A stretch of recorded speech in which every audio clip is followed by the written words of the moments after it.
All right, so I'm going to talk about the PAP therapies that we have here at St. Francis. They use the Easy PAP, which they use on patients, but they did not have one for me to demonstrate because they actually use them on patients.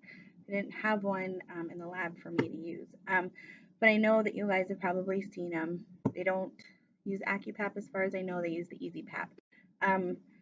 So Easy PAP is going to be used a lot if, like, say their incentive spirometer isn't quite doing the job.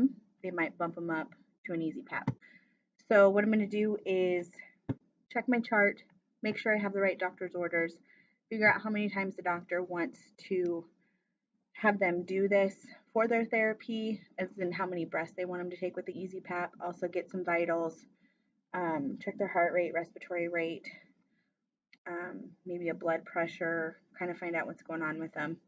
So the Easy PAP has tubing that you connect up to the air input. The air is going to go through the Easy PAP.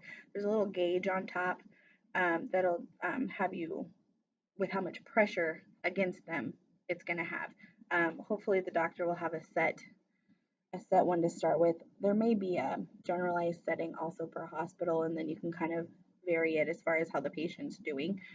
But as the air is going through, the patient's going to breathe against this Easy PAP. Some patients I've seen take 15 breaths, others may take 20, others may take 30. Just kind of all depends on the orders. This is just going to expand the lungs. These are really good for patients where if they really need those neb treatments, you can do this to expand their lungs and then give a neb treatment. It's just going to get that medicine in there even better, help them out a lot better. You're going to want to put your air on 5 liters. Set a goal, slow, deep breaths.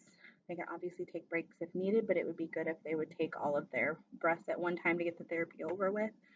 I've seen this today actually in clinical where they did this every 4 hours with their neb treatment. I was a patient that was post chest tube. He had a chest tube in.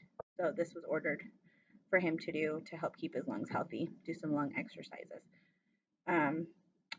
After I was done, check the vitals, of course, chart anything that I noticed, let the nurse know if I noticed anything. Make sure the patient's doing okay. Let them know where their call light is, all that good stuff. And then let them know that we'll be back again to do it again to exercise the lungs. All right, thanks.